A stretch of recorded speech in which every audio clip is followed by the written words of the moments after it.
Hello beta, welcome to the class of accountancy by Anuj Bansal.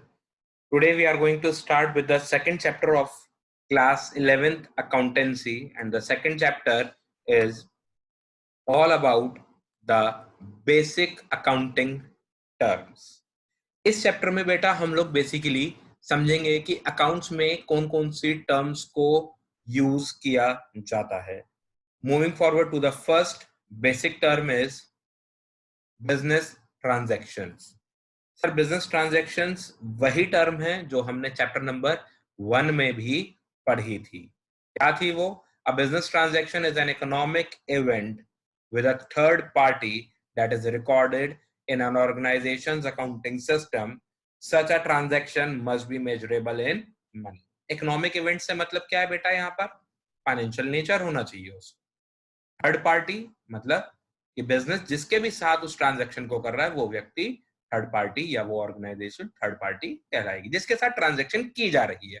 मतलब A limited is dealing with B limited, so B limited is the third party for A limited, and for B limited, A limited is the third party.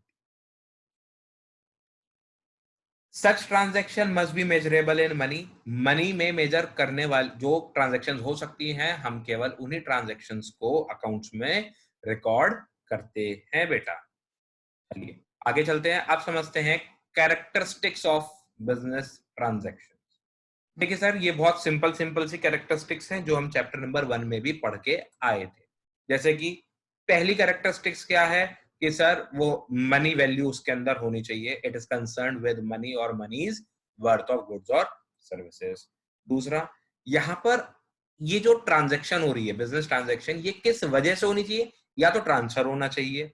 किसका transfer बेटा? किसी भी चीज का, जैसे कि goods और सर्विसेज का एक्सचेंज होना चाहिए, या फिर कोई चीज आपने दूसरे को दी हो जिसमें आप डील करते हैं. थर्ड पॉइंट, इससे आपके फाइनेंशियल पोजीशन में, बिजनेस के फाइनेंशियल पोजीशन में चेंजेस आने चाहिए. आपके एसेट्स और लायबिलिटीज में चेंजेस होने चाहिए. ये टर्म हम दोनों एसेट्स और लायबिलिटीज हम आज की क्लास में बहुत डिटेल में समझने वाले हैं बेटा. चौथा पॉइंट क्या है? Accounting equation.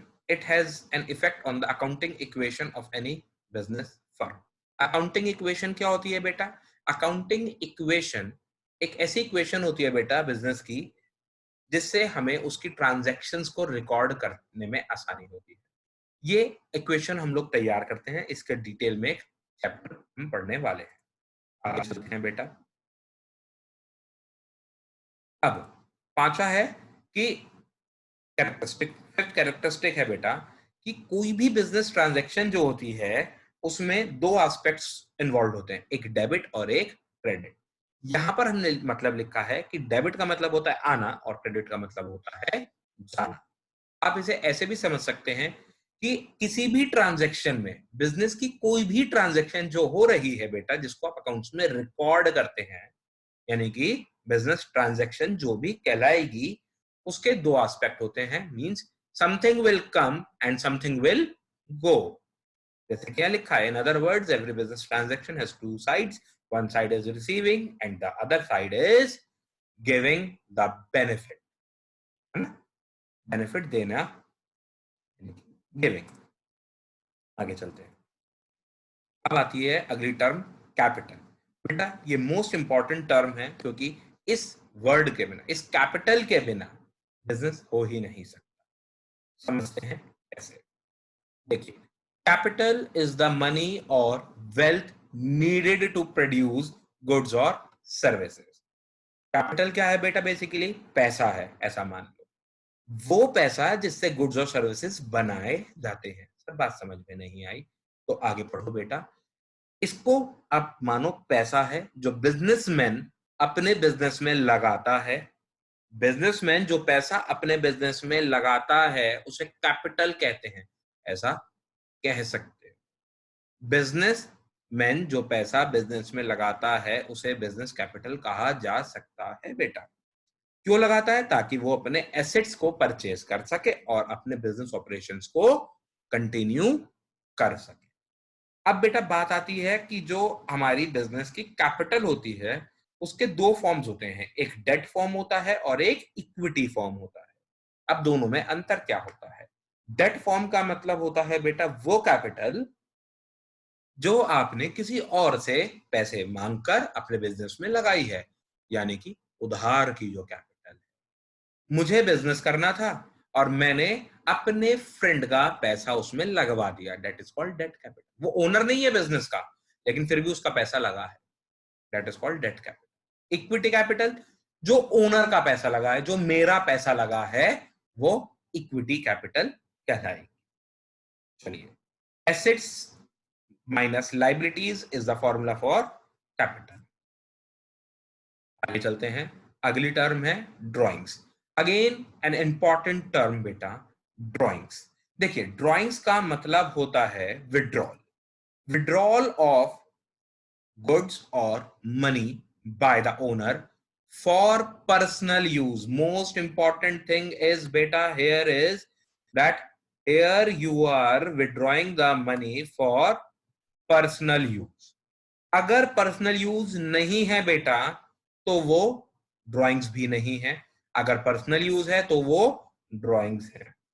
It is to be noted here that drawings reduce the owners equity in the business. मतलब अगर मैंने अपने बिजनेस से कुछ ड्राइंग्स करी, कुछ गुड्स मैं अपने घर पे ले आया अपने यूज के लिए, तो जो मैंने अपनी ओनर्स इक्विटी मैंने लगा रखी है, यानी कि इक्विटी कैपिटल जो बिजनेस में लगी है, वो कम हो जाएगी।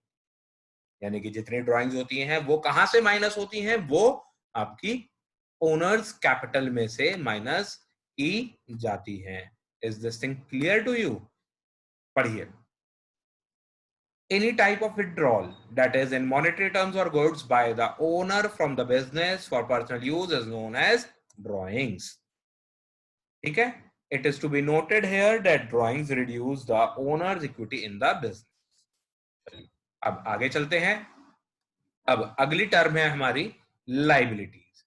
तो अब हम समझेंगे टर्म लाइबिलिटी। देखिए, ये हमारी स्लाइड्स में स्टार्टिंग में आया था कि बिजनेस की फाइनेंशियल पोजीशन यानी कि एसेट्स और लाइबिलिटीज पे बिजनेस ट्रांजैक्शन का फर्क होता है। अब हम लाइबिलिटीज को समझते हैं। लाइबिलिटीज क्या है? देखिए बेटा, लाइबिलिटीज आर द ऑब्लिगेशंस और debt debt an enterprise has to pay to at some time in the future. जो पैसा मुझे पे करना है, मुझे से मतलब है ऑर्गेनाइजेशन को पे करना है, ए लिमिटेड को पे करना है फ्यूचर में, that is called liability. They represents creditors. Creditors कौन होते हैं बेटा? जिनको पैसा देना है। They represents creditors claim on the firm's assets. Asset अभी हम आगे समझेंगे, लेकिन फर्स्ट चैप्टर में जो हमने डेफिनेशन समझी थी उसके बेसिस पे समझते हैं। अभी यहाँ पे assets are the resources owned by the business. जो चीजें बिजनेस ओन करता है, जिन पे मालिकाना हक रखता है, उन्हें एसेट्स कहा जाता है बेटा। तो क्रेडिटर्स जो होते हैं बेटा, वो अपना अधिकार रखते हैं फर्म के एसेट्स के ऊपर। हम कह सकते हैं क्लेम्स जो हमें पे करने हैं अदर देन ओनर्स को, उन्हें लाइबिलिटीज के नाम से जाना जाएगा। पैसा ओनर को देना है। देखिए, पैसा तो बिजनेस में ओनर ने भी लगा रखा है, पैसा वो भी पे करना है बिजनेस को, क्योंकि बिजनेस की एंटिटी, बिजनेस एंटिटी एक अलग एंटिटी है, उसकी आइडेंटिटी अलग है, उसकी पहचान अलग है अपने मालिक से। तो बिजनेस को पैसा तो मालिक का भी देना है, लेकिन आमतौर से लाइबिलिटीज वर्ड जब भी यूज होगा, लाइबिलिटी वर्ड जब भी यूज होगा, तो हम बात कर रहे होंगे उस पैसे की जो हमें पे करना है अदर देन ओनर्स को। Liabilities is equals to assets minus capital, this is the formula. चलिए, अब टाइप्स ऑफ लाइबिलिटीज हमारा अगला टॉपिक रहेगा। लाइबिलिटीज कितने प्रकार की होती हैं सर?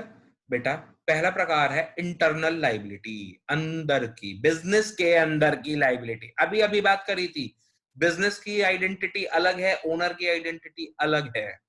बिजनेस को ओनर का भी पैसा वापस करना है तो सर वो इंटरनल लाइबिलिटी है।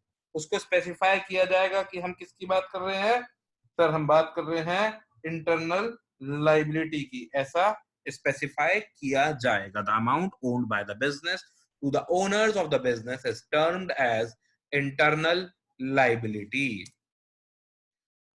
it is so business under the business entity concept, ऐसे इसलिए कहा गया है क्योंकि बिजनेस एंटिटी कंसेप्ट होगा।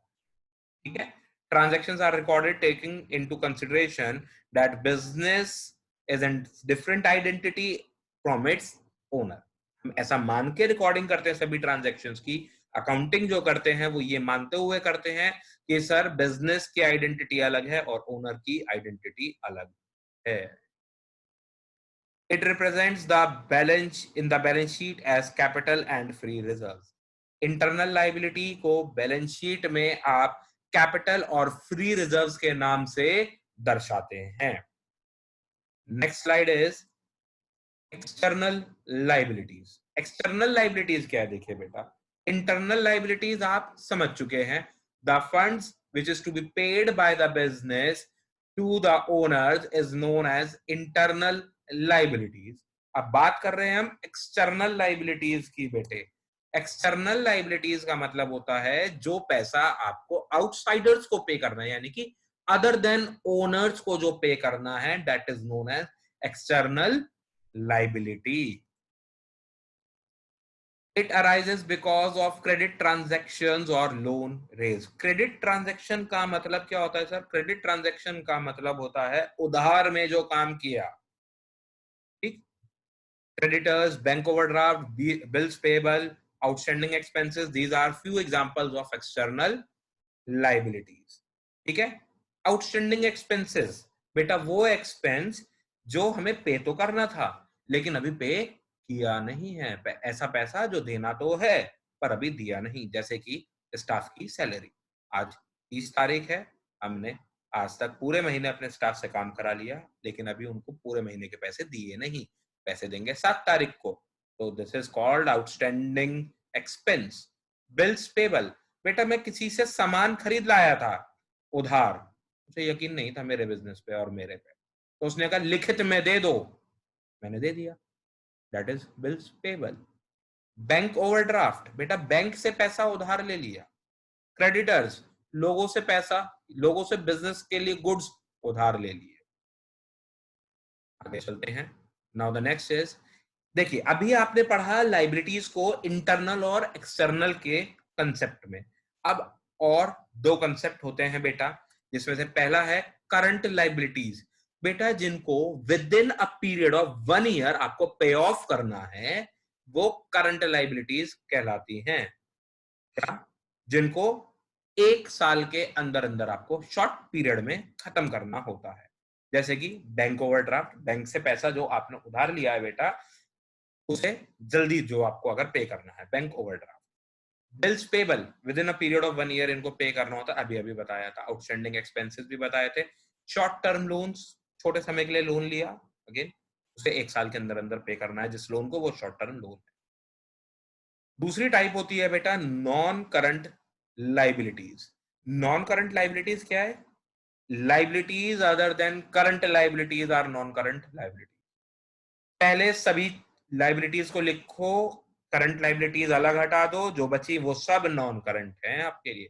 Non current liabilities are those liabilities which are not current liabilities.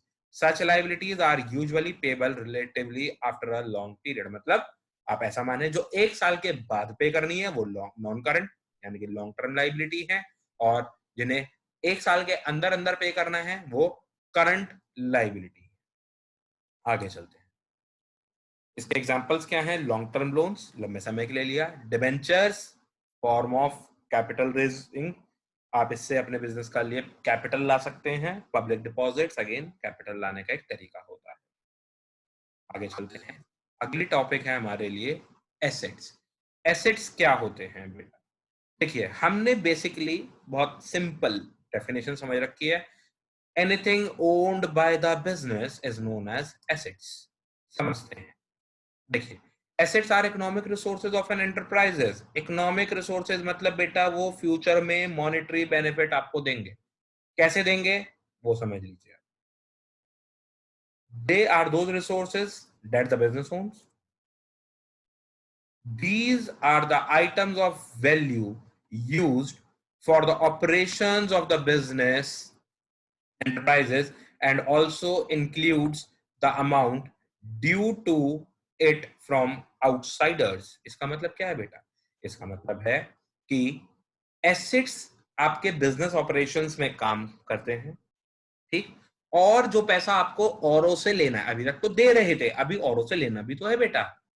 ए को पैसे देने हैं बी को, तो क्या बेटा बी को ए से लेने नहीं है? तो अब अगर हम बी के एंगल से बात करें तो इसके लिए जो डेटर्स हैं वो भी आपके एसेट्स में इंक्लूड किए जाएंगे। These are the items of value use for the operations of business enterprises and also includes the amount due to it from others. ठीक, एग्जांपल्स क्या है इसके? Money owing by debtors. अभी बी के लिए जो ए है डेटर है, क्योंकि बी को पैसा लेना है ए से। स्टॉक ऑफ गुड्स, जिन चीजों में मैं डील करता हूं बेटा, मान लीजिए हमारी स्टेशनरी की दुकान है, तो जितना भी स्टेशनरी आइटम है मेरी दुकान में that is known as goods. वो जितना उसका स्टॉक है वो मेरे लिए एसेट है। कैश मेरा एसेट होता है। फर्नीचर एसेट होता है बिजनेस के लिए, अगर आप उसमें डील नहीं करते हैं। अगर आप फर्नीचर में डील करते हैं तो वो आपके लिए गुड्स बन जाएगा। Machinery, building etcetera, these all are the assets. चलते हैं, अब बात आती है एसेट्स की डेफिनेशन की। आप देखेंगे assets are future economic benefits.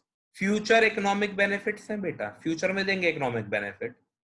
The rights of which are owned और कंट्रोल्ड, जिसके अधिकार पे मालिकाना हक और पूरा कंट्रोल किसी ऑर्गेनाइजेशन या इंडिविजुअल का है, उसे एसेट। एसेट का मतलब होता है कैपिटल प्लस लाइबिलिटी, और ये assets are future economic benefits are rights of which are owned and controlled by the organisation और इंडिविजुअल। ये डेफिनेशन दी है बेटा फिनी एंड मिलर। आगे चलते हैं। अब अगली बात आती है हमारे लिए कि जैसे टाइप्स ऑफ लाइबिलिटीज थी, ऐसे ही टाइप्स ऑफ एसेट्स भी होते हैं। तो हमारी पहली टाइप ऑफ एसेट है non current assets.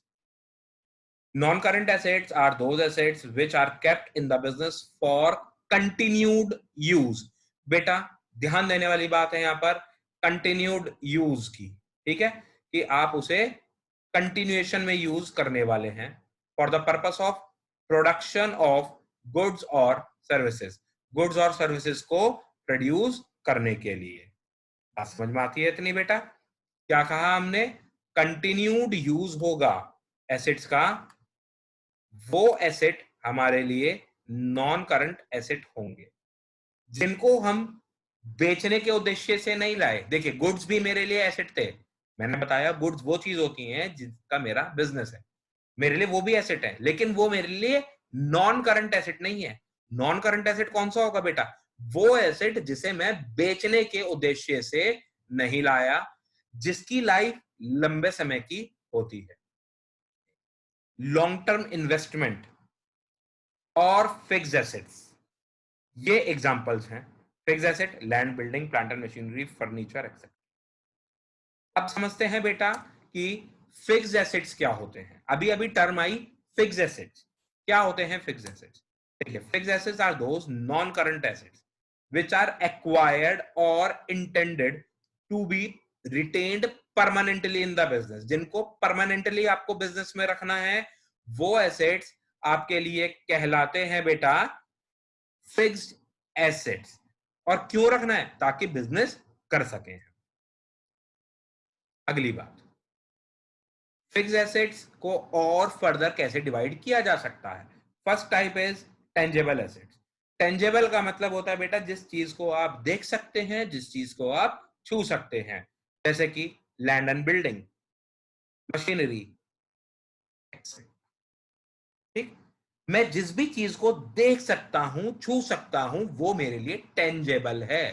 Tangible is equals to which can be seen and touched, and the opposite of tangible is intangible, items which cannot be seen or touched, which can only be felt, जिनको केवल मैं feel कर सकता हूं। जैसे कि हमें trust है हल्दीराम के नाम के ऊपर कि साहब अगर हल्दीराम के यहाँ से आप मिठाई खरीद के लाए हैं तो वो बढ़िया होंगी, बीकानेर वाले के यहाँ से आई है तो सर बढ़िया होगी। वो उसकी गुडविल है बेटा। आप उसे देख नहीं सकते लेकिन फील करते हैं ना। तो goodwill is the example of intangible asset. Trademarks, आपका ब्रांड का लोगो, पेटेंट्स, आपकी टेक्नोलॉजी के ऊपर जो आपने अपना अधिकार लिया है उसे पेटेंट कहते हैं। और जैसे कि किसी भी टेक्नोलॉजी के ऊपर, जैसे एक बार एलजी लाइव्स गुड कंपनी ने लिया था बेटा door cooling concept in refrigerator, कि डोर कूलिंग कॉन्सेप्ट लाए थे वो एक, कि डोर से भी फ्रिज में कूलिंग होगी, उसे पेटेंट कहते हैं। उस पे जब उन्होंने अपना अधिकार जमा लिया कि इस टेक्नोलॉजी को केवल हम लाए हैं और हम ही इस्तेमाल कर सकते हैं, इस टेक्नोलॉजी को हम ही प्रोड्यूस कर सकते हैं, कोई और कंपनी डोर कूलिंग कॉन्सेप्ट के फ्रिज रेफ्रिजरेटर नहीं बना सकती, ऐसा अधिकार जब उन्हें मिल गया तो उसे कहा पेटेंट। कॉपीराइट बेटा किसी भी रिटन मटेरियल को री-कॉपी करना, उसकी फोटोस्टैट करना अगर परमिटेड नहीं है तो वो क्यों नहीं है? क्योंकि उसके ऊपर कॉपीराइट लिया गया। आगे चलते हैं, आगे आते हैं करंट एसेट्स। करंट एसेट्स क्या होते हैं? Are those assets which are held on a short term basis with the intention of converting them into cash during the normal business operations of the company। मतलब जो छोटे समय के लिए, short period के लिए रखे गए हैं, शॉर्ट पीरियड मतलब with in a period of 1 year की हम बात कर रहे हैं, और जिनको आप एक इंटेंशन से रखते हैं कि सर इनसे हम पैसा कभी भी ला सकते हैं, इनको हम कभी भी पैसे के टर्म्स में, कैश के टर्म्स में कभी भी कन्वर्ट कर सकते हैं। एग्जांपल्स हैं आपके लिए डेटर्स। डेटर्स कौन बेटा? जिनसे मुझे पैसा लेना है। बिल रिसीवेबल बेटा मैंने किसी को उधार गुड्स बेचे थे लेकिन उस पर यकीन नहीं था, मैंने कहा लिख के दो, उसने जो लिख के दिया वो रिटन डॉक्यूमेंट बिल रिसीवेबल कहलाता है। Bank balance, cash in hand etcetera are the examples of current assets. Now the next thing is essential difference between current assets and fixed assets। Current assets short period के लिए होते हैं, उनको आप cash में जब चाहे तब कन्वर्ट कर सकते हैं। लॉन्ग टर्म यानी कि फिक्स एसेट्स होते हैं जो आपके बिजनेस ऑपरेशंस के लिए होते हैं और उनको रीसेल के मोटे से आप नहीं रखते। This is all about assets. With this, we end our class today, beta. And if you are liking the classes of accountancy, then do like, share, and subscribe the channel. Thank you, beta. Have a good day. And your queries are welcomed. बेटा जब चाहें तब आप हमें query भेज सकते हैं अपनी कमेंट के माध्यम से। थैंक यू बेटा।